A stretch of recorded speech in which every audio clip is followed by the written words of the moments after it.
Whew. I don't know about you, but when I love a movie and I find out they're making a sequel for it, I get all excited. That's until I hear that it's straight to video or made for television. And then, it's not going to have any of the original cast and it's probably going to be horrible. So I thought today we'll look at 10 movies that you may not have known has a sequel.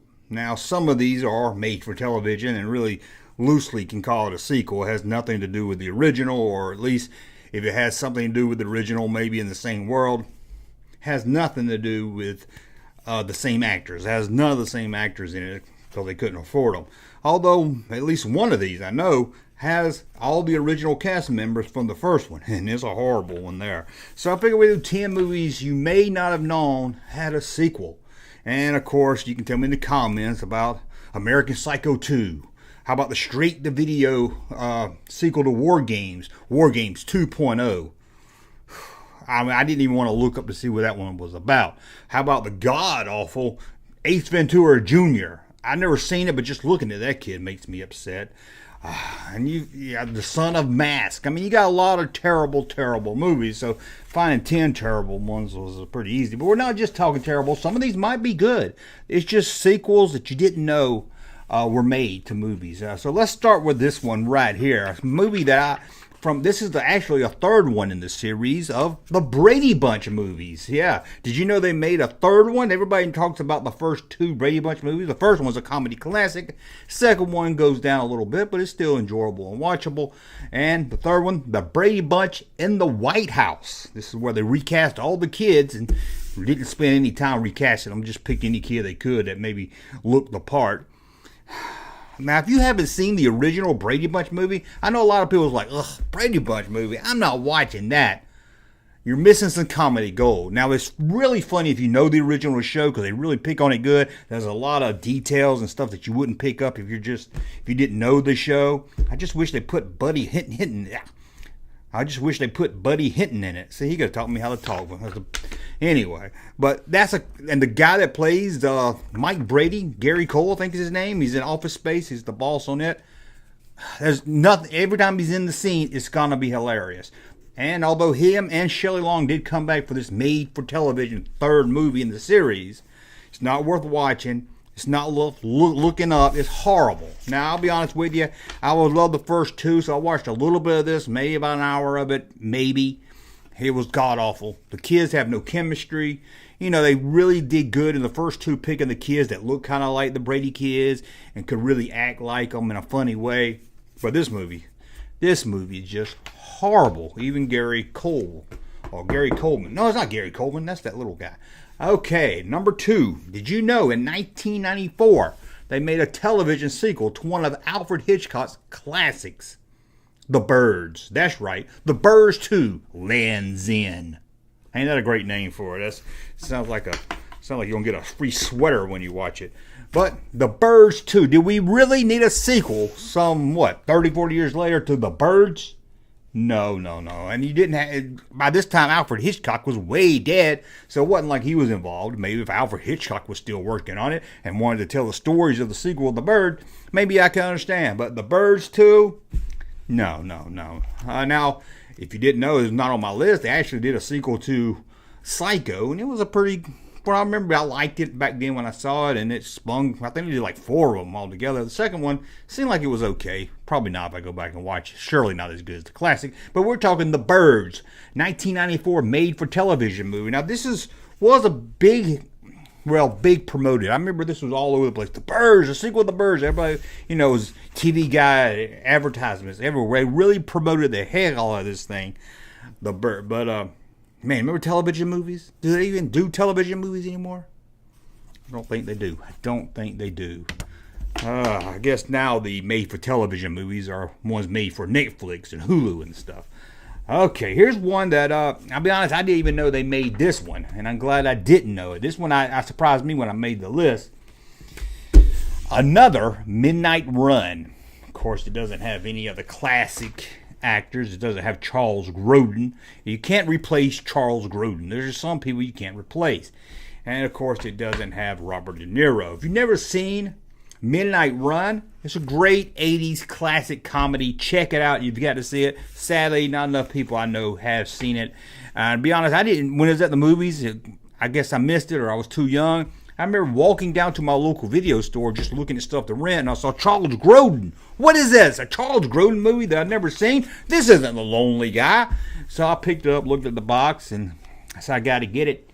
I mean, Charles Grodin, one of the funniest street men ever. So I got it, got home, watched it, and loved it. It's a great movie. It's a great movie. So if you haven't seen it, you really need to check it out. Charles Grodin, that's all you need to say. He's even good in the movie Clifford.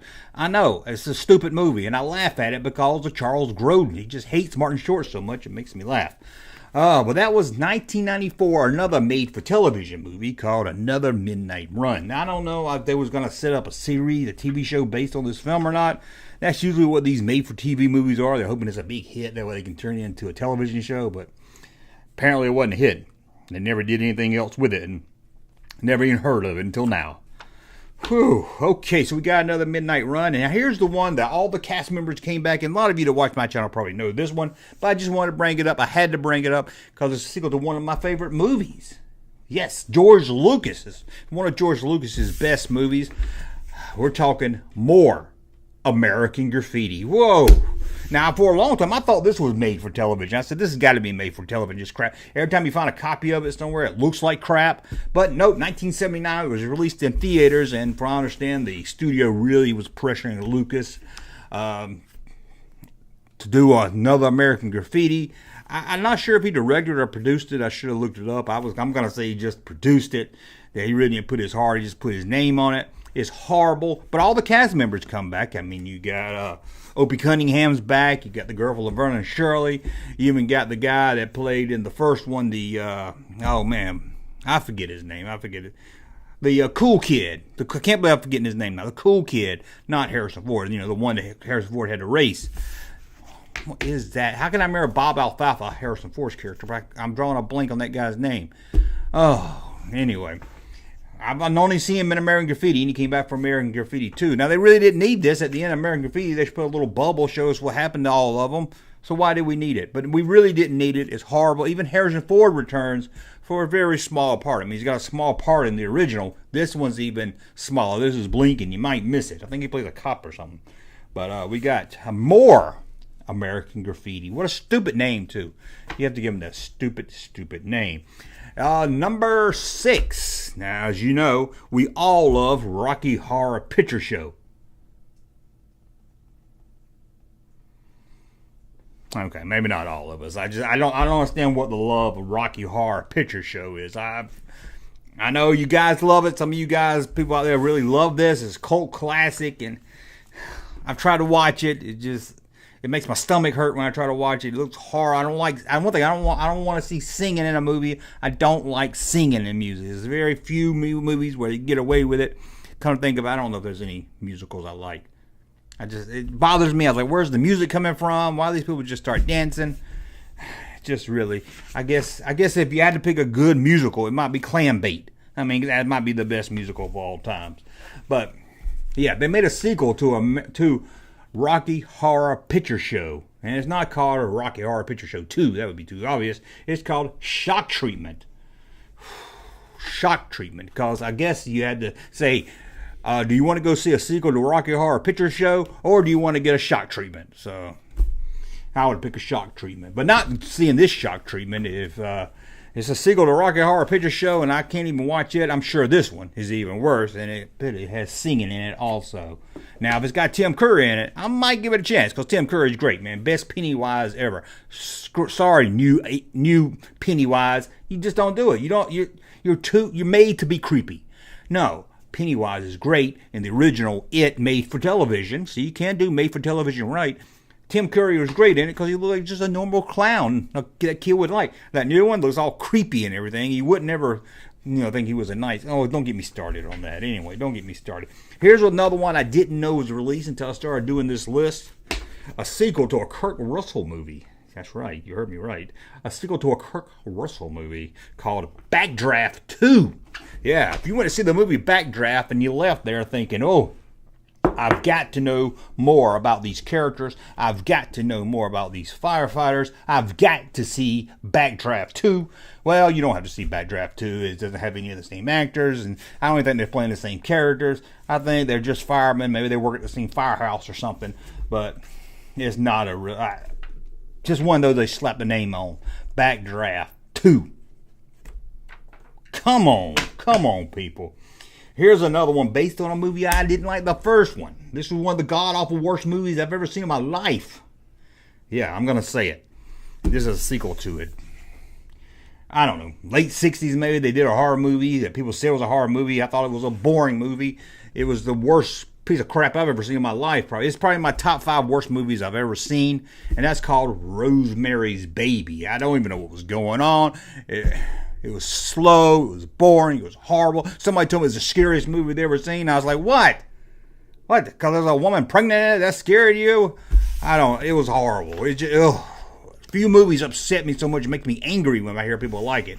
I just don't understand. Maybe I was too young when I saw it. I saw it when I was 4 years old and I hated it. Okay, I wasn't 4. I was a little older, I was a teenager, but I hated it. But they did a sequel in 1976 called Look What Happened to Rosemary's Baby. With a title like that, you know it's gonna suck. Sometimes you can tell a movie's not gonna be good by the name of it. Like I went to the video store to rent a horror movie one time. Me and my friend Boy was looking through movies to get. He didn't supposed to watch horror movies, so we wanted to make sure we got something really good. But we picked a movie by the name we shouldn't have, and it was called I Spit on Your Grave. Talk about a bad movie. And for Boyd, who wasn't used to watching horror movies, we went a little extreme when we shouldn't have. I Spit on Your Grave. I think they actually made a remake of that. Why? I'll never know. I Spit on Your Grave. Well, we're talking about Rosemary's Baby. Look what happened to Rosemary's Baby. I don't want to know what happened to Rosemary's Baby. I don't care. I was hoping Rosemary would get an abortion at the end of the movie or something. I shouldn't have said that word. Now I'm going to get demonetized. Here's a kind of sequel, but it got released. They dropped it as a sequel and they redid it. So it's kind of a sequel and kind of not of a sequel. One of the most classic comedies in the 80s is Cannonball Run. The first one was great. The second one's kind of stupid. But there was kind of a Cannonball Run 3. Cannonball Run 3. Can you believe that? Kind of was a Cannonball Run 3. Although the name was called Speed Zone, although you buy the Japanese Laserdisc, it says Cannonball Run 3 Speed Zone on the disc, not when you watch the movie. And I think there are actually some references to Cannonball Run during this. Why they changed the name, I could have looked up to find out why. I don't know. Either way, it flopped. Nobody cared. Nobody went to see it. It's hot garbage from what I remember seeing a little bit of it. Like most of the movies on this list, there's a reason why we don't know about them and talk about them, because they're garbage. Ugh. Let's see here. One of Tom Hanks' classic comedies is, of course, a movie from the 80s. It's got John Candy in it, and we're talking about Splash. That's right. Spickety splash. It's time to get your feet wet. We're talking Splash. And they made a sequel. That's right. Yep. Tom Hanks didn't show up. John Candy didn't show up. Daryl Hannah didn't show up. I don't think anyone showed up to even watch the movie. Of course, it was made for television. Splash 2! Here's something I'll tell you. I've never seen Splash. Not the first one. Not even the second one. Just never cared to see it. I know it's a comedy classic and I might like it. Just as a kid in the 80s, there's nothing I cared. It didn't look like anything appealing to me. And then I got older, I just never got around to it. I know I should watch it. But I'm not going to watch Splash 2. No, not gonna do it. Not gonna happen. No. Okay, number 1 is based on what is a great comedy. It's a sequel to one of the greatest comedies, or at least, be honest, it was a great comedy. I don't know if it still is. And we're talking a sequel to Steve Martin's classic, The Jerk. I know, I was hoping to see The Man with 2 Brains, and they could call it The Man with 3 Brains. See how they do it as a sequel? I hate when they do that. But yes, that was a sequel to The Jerk. Now, I loved The Jerk growing up, at least the first half. I love that, the gas station scene. I haven't watched it in years because I'm scared it's not going to hold up and I'm going to hate it. So I just want to have in my memory how much I love it and not even watch it anymore. But The Jerk is a comedy classic. I remember being real little and telling my grandma I wanted to see The Jerk. And she's like, who is it? Who's in it? And I said, oh, it's got Steve Martin in it. And I can remember my grandma, back then rolling her eyes thinking, well, that's a good name for a movie with Steve Martin in it. I guess she didn't like Steve Martin. I guess she thought he was a jerk. But if you grew up in my time period, Steve Martin was comedy god. Put an arrow through his head. You'd laugh for hours at that. Oh, what about when he said, excuse me? Man, that would just make you die laughing. King Tut, one of the funniest songs ever. Oh, man. Anyway, they did a sequel called The Jerk 2, made for television, and Steve Martin went in it, and they had a new guy playing The Jerk. And I don't know who this guy was. I could have looked up his name, but when I see him, I know him as the guy that acted like he was Zach's dad on Saved by the Bell. That time he was trying to butter up to Mr. Belding or something. I don't know. He didn't want to get suspended or something. So he hired this actor that was a waiter at the Max or something to go act like his dad for a teacher parents conference. And he hired this guy, but then his plan all fell apart. And at the end, he learned something from his misadventures. I don't know. But The Jerk 2. Can you believe it? A Jerk 2. Come on, please tell me it didn't happen. But it did happen. I'm sorry, but it did. Hey, Junkman channel popping though. Thank you, sir, for that unsolicited testimony.